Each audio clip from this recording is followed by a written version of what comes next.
కల్వకుర్తి ఎత్తిపోతల పథకం యొక్క 3వ లిఫ్ట్ గుడిపల్లి రిజర్వాయర్, అది గౌరదేవపల్లి దగ్గర లిఫ్ట్ ఉంటుంది. గుడిపల్లి రిజర్వాయర్ దగ్గర ఉన్నాం. శ్రీశైలంలో ఉండేటువంటి నీళ్లతో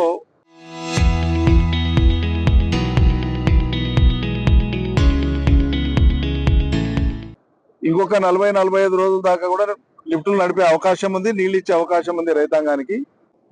మక్క చేలు కానీ వరి చేలు కానీ పొట్టతో ఉన్నాయి. కొన్ని 30 రోజులకు వస్తాయి, కొన్ని 40 రోజులకు వస్తాయి, కొన్ని 45 రోజులకు వస్తాయి. సుమారు 45 రోజుల పాటు నీళ్లు ఇవ్వగలిగితే ఇప్పుడు ఉండేటువంటి పంటలన్నీ కూడా, వేసుకున్న పంటలన్నీ కూడా నిలబడతాయి. పంటలు రైతులకు ఇంటికి వస్తాయి. ఖచ్చితంగా నీళ్లను వదలాలి. ప్రభుత్వం దృష్టి పెట్టి నీటిపారుదల మంత్రి కానీ అదేవిధంగా అధికారులు కానీ సమన్వయం చేసుకొని చుక్క చుక్క నీటిని సద్వినియోగం చేసేటువంటి విధంగా చర్యలు తీసుకోవాలి. తప్పిస్తే ఓ ప్రాంతానికి ఎక్కువ పోతున్నాయి, ఓ ప్రాంతానికి తక్కువ పోతున్నాయని అనవసరంగా రైతుల మధ్యలో ప్రభుత్వం అధికారులే కలహాలు పెట్టే పని చేయొద్దు. అందరూ సమానమే, అన్ని నియోజకవర్గాలు సమానమే. ఈ కల్వకుర్తి ఎత్తిపోతల పథకం రాడార్లో ఉండేటువంటి అందరూ రైతులకు కూడా న్యాయం జరగాల్సిందే, అందరి పంటలు కూడా కాపాడబడవలసిందే. ఇక్కడ ముఖ్యంగా ఈరోజు మా సందర్శన యొక్క ప్రధాన ఉద్దేశం ఏంటంటే, ఉమ్మడి పాలమూరు జిల్లా కానీ అదేవిధంగా కృష్ణా బేసిన్లో ఉండేటువంటి తెలంగాణలోని నల్గొండ కానీ, రంగారెడ్డి కానీ, ఖమ్మంలో భాగం కానీ కృష్ణానదిలో ఉండేటువంటి నీళ్లను సద్వినియోగం చేసుకోవడం ద్వారానే ఈ ప్రాంతాలకు ఎప్పటికైనా సాగునీరు కానీ తాగునీటి అవసరాలు కానీ తీరుతాయనేటువంటిది కేసీఆర్ గారి యొక్క నమ్మకం, అవగాహన, వారి యొక్క పరిశీలన. దాన్నే అమలు చేయడానికే కేసీఆర్ ప్రభుత్వం కృషి చేసింది. ఈ ఒక్క ప్రాజెక్టే ఉమ్మడి పాలమూరు జిల్లా ప్రజల అవసరాలను, వ్యవసాయ అవసరాలను తీర్చలేదు. ఇక్కడ ఉండేటువంటి వ్యవసాయ యోగ్యమైనటువంటి భూమి దాదాపు 35 లక్షల ఎకరాలు ఉమ్మడి పాలమూరు జిల్లా మొత్తంలో. కాబట్టి మరో భారీ ప్రాజెక్ట్ అయితేనే తప్ప ఈ జిల్లా అవసరాలు తీరవని ఆనాడు కేసీఆర్ గారు పాలమూరు రంగారెడ్డి ఎత్తిపోతల పథకానికి శ్రీకారం చుట్టి 2015 జూన్ 11 తారీఖు నాడు శంకుస్థాపన చేసి 5 రిజర్వాయర్లు, 4 పంపింగ్ స్టేషన్లు, మొత్తం పనులు, అన్ని రకాల పనులను పూర్తి చేసి 90% పనులను పూర్తి చేసి మా ప్రభుత్వం ఉన్ననాడే ఎన్నికలకు పోయే కంటే ముందే నార్లాపూర్ రిజర్వాయర్ను వెటరన్ చేసి ఒక పంపును నడిపేయడం కూడా జరిగింది. మిగిలినటువంటి పనులు కేవలం 10% మాత్రమే. 6-7 మాసాలు 1000 కోట్ల రూపాయలతో అయ్యేటువంటి పనులను రేవంత్ రెడ్డి సర్కార్ వచ్చిన తర్వాత, ఈ కాంగ్రెస్ ప్రభుత్వం వచ్చిన తర్వాత తట్టెడు మట్టి తీయకుండా, ఏకాన పని చేయకుండా ప్రాజెక్టు పాలమూరు రంగారెడ్డి ప్రాజెక్టు మొత్తాన్ని పెండింగ్ లో పెట్టినారు. పెండింగ్ లో పెట్టడమే కాదు, వాళ్ళు అర్థం పర్థం లేని, బుద్ధి జ్ఞానం లేనటువంటి వాదనలను, అనవసరమైన చర్చను ప్రజలకు, ప్రాజెక్టు 90% పూర్తి అయిపోయి 27,000 ఎకరాల భూసేకరణ జరిగి 32,000 కోట్ల రూపాయల పనులు జరిగి అందులో 27,000 కోట్ల రూపాయలు మా హయాంలోనే చెల్లింపులు కూడా చేసినాం. ఈ కొత్త సర్కారు వచ్చినాక చేసింది పాత బిల్లులు కాంట్రాక్టర్లకు చెల్లించవలసినటువంటి 5-6 కోట్ల రూపాయల చెల్లింపులు మాత్రమే వాళ్ళు చేసింది. పని చేయలే. గతంలో చేసిన పనికి సంబంధించిన బిల్లులు మాత్రమే ఇచ్చింది. కొత్తగా ఏం పని చేయలే.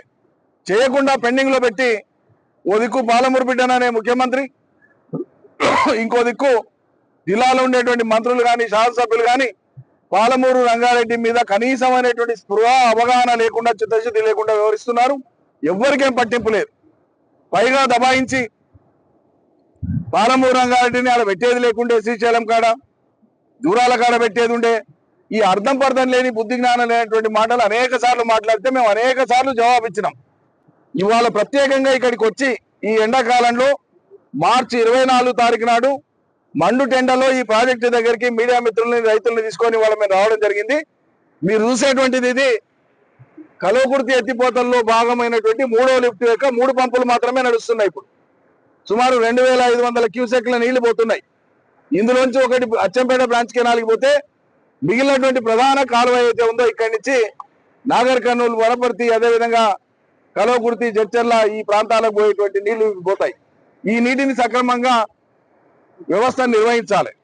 అయితే జూరాల కింద ఆధారపడినటువంటి జూరాల సొంత ఆయకట్టు కానీ, కుడి ఎడమ కాలువలు 1,10,000 ఎకరాలు కానీ, జూరాల మీదనే లిఫ్టులు పెట్టినటువంటి నెట్టెంపాడు 2 లక్షల ఎకరాలు కానీ, భీమా ఫేజ్ 1 ఫేజ్ 2 కలిపి 2,10,000 ఎకరాలు కానీ, కోయిల్ సాగర్ 46,000 ఎకరాలు కానీ, ఇవన్నీ కలిపి ఒక వానాకాలం మాత్రమే అక్కడ పంపులు నడుస్తున్నాయి. అంటే జూరాల మీద ఆధారపడినటువంటి ఏ ప్రాజెక్ట్ అయినా 40-46 రోజుల కంటే కూడా మించి అక్కడ ఉండేటువంటి పంపులను జూరాల సొంత ఆయకట్టుతో కలిపి 5-6 లక్షల ఎకరాలకు నీళ్ళు ఇచ్చేటువంటి ఆ వ్యవస్థనే నడవాలంటే 40-45 రోజులు, మాక్సిమం 50 రోజుల కంటే ఎక్కువ పంపులు నడిపే అవకాశం జూరాల దగ్గర లేదు. కానీ ప్రజలు కానీ విఘ్నులు కానీ ఆలోచించాలని మేము కోరేది ఏంటంటే, కల్వకుర్తి ఎత్తిపోతల పథకాన్ని శ్రీశైలం యొక్క అట్టడుగు భాగాన 802 అడుగుల లోతులో పెట్టినాం. శ్రీశైలం డెడ్ స్టోరేజ్ వరకు, బురద తేలే వరకు ఉండేటువంటి నీళ్లను తీసుకునే అవకాశము కల్వకుర్తి పంపులకు ఉంది. కాబట్టే 240 రోజులైనా నీళ్లు కొడతా ఉంటాయి, ఇంకో 40-50 రోజులైనా కొడతానే ఉంటాయి. డెడ్ స్టోరేజ్ మినహాయించి మిగతా మన మంచినీటి అవసరాలు మినహాయించి మిగతా మొత్తం తీసుకోవచ్చు. అందుకోసమే పాలమూరు రంగారెడ్డి యొక్క పంపులను కూడా ఈ 802-804 అడుగుల దగ్గరనే పెట్టడం జరిగింది. కల్వకుర్తి పంపులు ఎక్కడున్నాయో దాని పక్కనే ఒక 1/2 కిలోమీటర్ దూరంలో పాలమూరు రంగారెడ్డి పంపులను పెట్టడం జరిగింది. ఎందుకు? దీర్ఘ దృష్టితోన, దూరదృష్టితోన నీటికి కటకట రావద్దు, పాలమూరు రంగారెడ్డి ప్రాజెక్టుకు అవసరమైనటువంటి 90 టీఎంసీల నీళ్లను 45 రోజుల్లో తోడుకోవచ్చు, జస్ట్ 45 రోజుల. కానీ అదే జూరాల దగ్గర హెవీ ఫ్లడ్ వచ్చినప్పుడు 20-25 రోజులు మినాయిస్తే జూరాల మీద ఆధారపడిన ఇతర ప్రాజెక్టుల నీళ్లకు అదనంగా పాలమూరు నీళ్లను తోడుకునే అవకాశం లేదు. నీళ్లు లేని చోట పాలమూరు రంగారెడ్డి సోర్స్ పెట్టమంటారు అపర మేధావులు, నీళ్లున్న చోట శ్రీశైలాన్ని ఆంధ్రాకు దారాదత్తం చేయమంటారు. అందుకోసమే 240 రోజులైనా కూడా పాలమూరు లిఫ్ట్ ఇరిగేషన్ స్కీమ్ కి ఎక్కడైతే సోర్స్ ఉందో అక్కడి నుంచి కల్వకుర్తి లిఫ్ట్ ఇవాళ నడుస్తా ఉంది. పాలమూరు అక్కడైతేనే విజయవంతం అవుతుంది అనడానికి ఇంతకు మించిన నిదర్శనం లేదు. సమయాన్ని దృష్టిలో పెట్టుకొని ఇప్పటికే ఒక 3-4 పంటలు పండేది పాలమూరు రంగారెడ్డి పూర్తి అయితే, ప్రభుత్వం వచ్చి 3వ సంవత్సరం నడుస్తా ఉంది, తట్టెడు మట్టి తీయలే. చిత్తశుద్ధి ఉంటే పూర్తయినటువంటి పాలమూరు రంగారెడ్డిలో మిగిలిపోయిన కొద్దిపాటి పనులను చేయండి.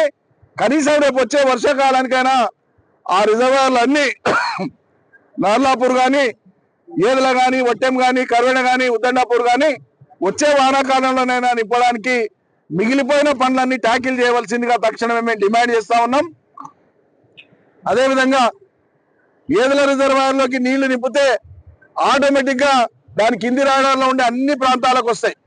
మళ్ళీ దానికి ఆనిచ్చి ఇంకో కొత్త రిజర్వాయర్ కడతామని కొంతమంది, వాళ్ళు అవగాహన ఉందో లేదో, ఏదైనా స్వార్థం ఉందో తెలియదు కానీ విచిత్రమైనటువంటి ప్రతిపాదన తీసుకొస్తున్నారు. ఆ ప్రతిపాదన ఏ ప్రభుత్వం తలకాయ ఉన్న ఏ ప్రభుత్వం కూడా అటువంటి ఏదులకు ఆనుకొని పక్కనే ఇంకో రిజర్వాయర్ కట్టేటువంటి ఆలోచన ఎవరు చేసినా ప్రభుత్వం ఆమోదించదు, అది ఏ ప్రభుత్వం అయినా ఆమోదించదు. ఇప్పుడు జరగాల్సింది మిగిలిపోయిన పాలమూరు రంగారెడ్డి పనులను పూర్తి చేసి 10% పనులను పూర్తి చేసి తక్షణం నీళ్ళు ఇవ్వడం. పాలమూరు రంగారెడ్డి నల్గొండలోని ఉద్దేశించిన 12,30,000 ఎకరాలకు నీళ్ళు ఇచ్చేటువంటి దానికోసం కృషి చేయాలి, దానికోసం కట్టుబడి ఉండాలి. దానికోసం జిల్లా ప్రతినిధులు కానీ, ప్రజాప్రతినిధులు కానీ, మంత్రులు కానీ కృషి చేయాలి. 90% పూర్తయి ఇంత మిగిలిన ఈ టైంలో 3వ సంవత్సరం పడ్డా కూడా ఇంకా జూరాల కాడ పెట్టేది ఉండేటటువంటి తలకాయ లేని మాటలు ఇప్పటి నుంచి ఎవరైనా మాట్లాడితే అంతకంటే బుద్ధిహీనత ఉండదు. విఘ్నతను ప్రదర్శించండి ఇప్పటికైనా అని చెప్పి నేను డిమాండ్ చేస్తూ, ఈ నీళ్లే ప్రత్యక్ష సాక్ష్యం, కృష్ణానది నీళ్లే ఏనాటికైనా మన